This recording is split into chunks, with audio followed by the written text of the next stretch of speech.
Hi guys, welcome to this week's, at the time of filming it's an update, but we shall see how it goes. You might see a little scroll along the bottom saying actually it's an episode, and it won't be me stuffing up. It is rather cold at the moment, and Rob is hopefully going to go and get checked during the week because a few cracks and extra pain, we're not sure. So again this week, I know you guys are bearing with us, which we are grateful for, and all your wishes and everything, but it does also mean that while Rob will be here sometimes, he won't really be doing much at the moment, which is why it's going to hopefully be a lot of SCENICS coming up for the next couple of weeks maybe, and that is including continuing our little Windy Miller scene. So you would have seen the sneaky bit that I didn't want to get to here with the rocks and rocks to go up there. Also, I kind of stuffed up.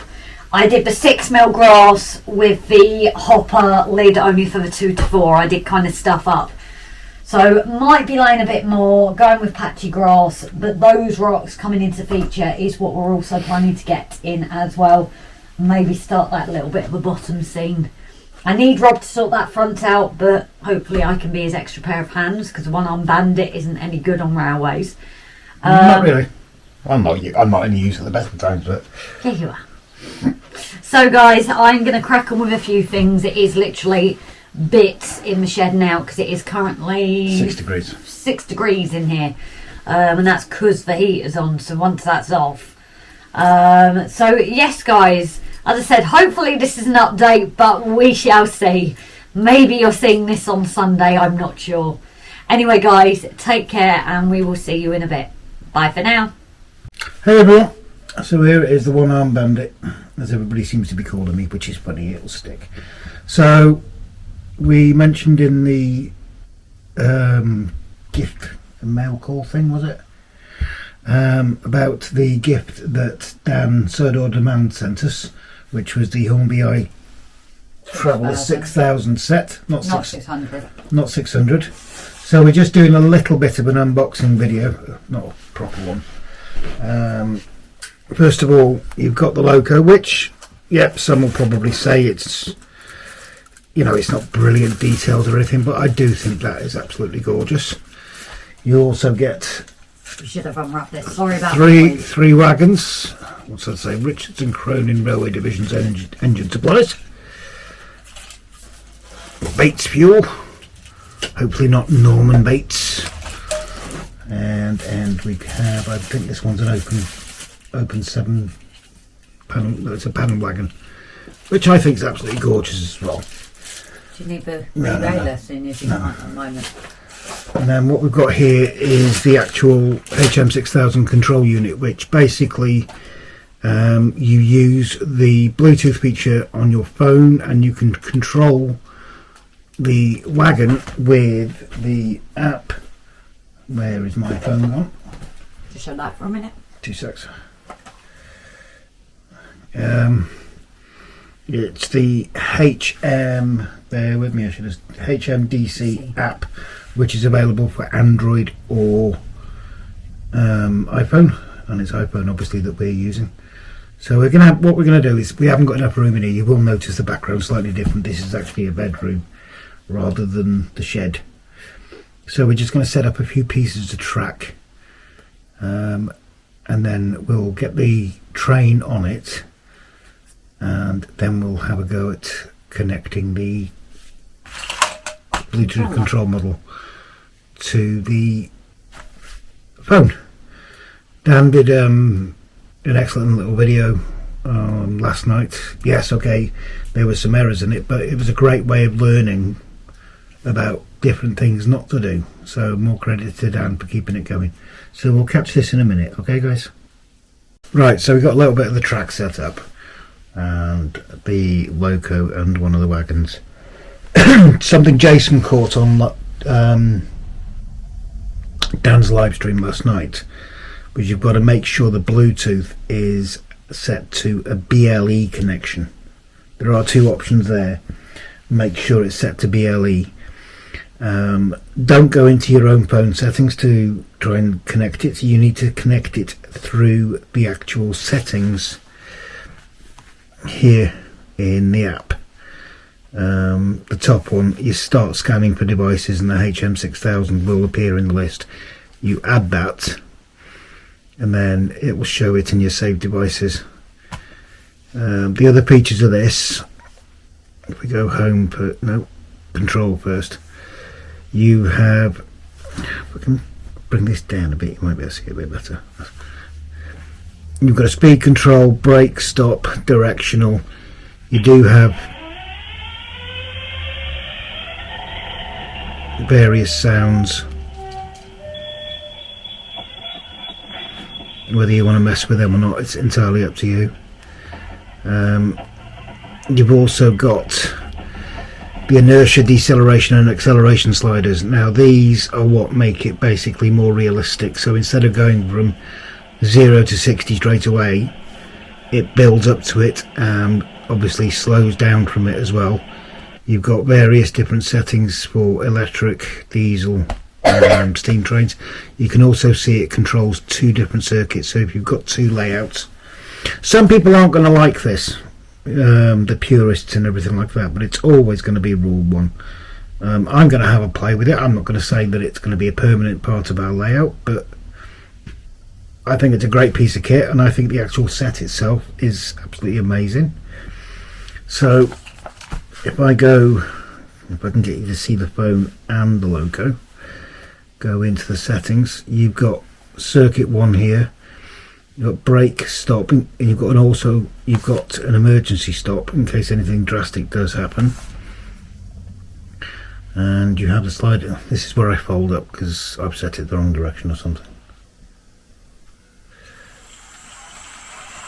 And that's it.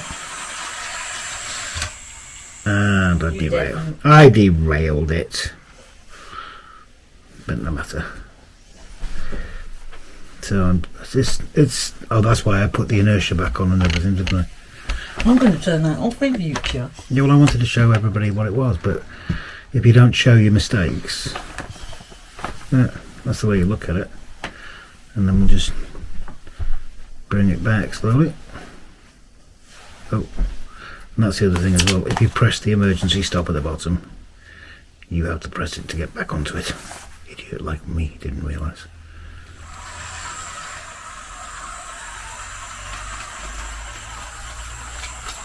And he derailed it again. That's because I didn't hit the slider in time. But there you go. You obviously get this huge track mat with it, which is handy to play for beginners or if you've got kids. And I think it's a cracking set for kids. Certainly is. It's a very good starter kit, and I think the logo will be a great addition to the layout. Like we say, thank you very much indeed, Dan. It's not something I've messed with before. Are we going to try and put the entire set as part of the layout as part of our layout? We may well do, but that would involve some drastic changes in track and everything, and redesigning the town and what have you, possibly. I don't know. But that's something we're going to have later down the line. So, but yeah, thank you very much, Dan, and thank you all for watching. No doubt Grace will be doing a little bit with her rocks once the temperature comes up a few degrees, because it is rather bitter in the shed. Or in the meanwhile, back and forth if you keep derailing it. Or back and forth. And yes, that is a big track that's sitting there for anybody that remembers the 80s. Take it easy, guys. Thanks for watching. Hey guys, so now on to my bit, which is continuing with the same kind of structure we've done here with our rockiness. We're going to do the same here. Now, this wasn't actually bad planning, this one, or fail grassing. We'd always planned for this bit here to be rocks. So I'm just going to kind of do the same process as I have done with this bit here, but just create that this side as well, and then maybe add a bit more onto the scene depending how cold I feel.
Well guys, I don't know about you, but I really think this is starting to take shape now that we've got our rocky bits over here sorted. Well, I'm saying over here as if I'm looking at the focus bit, but on this side here. Now, you may have noticed on the time lapse certain parts the glue had started to soak in too much, so I needed to add more glue, and I was also touching before it was dry enough. So there is a few bits that I need to go and tidy up once it's dry, particularly like on the bush here. It's gone that luminous green where the glue has stuck. I'm going to sort that out with a tuft. We've also tufted above the where the corex is. Now the camera is a bit higher, but you shouldn't be able to see the corex from the scene. Now this little section at the end though that is completely blank at the moment, there was a bush there, but I've had a little idea, so I'm going to have a chat with Rob about that and see what he thinks as to that. But guys, I don't know what you think. I think the scene is starting to come together. Ignore the bushes at the bottom, we don't exactly want them on the rail, and the tweezers won't be staying there. But thank you all for watching as always. Hopefully we'll get a weekend episode out to you where I add a few more bits. Whether my idea is a good one or not, we shall see on the weekend when I look at doing that. So thanks everyone, and we'll see you at weekend. Bye for now.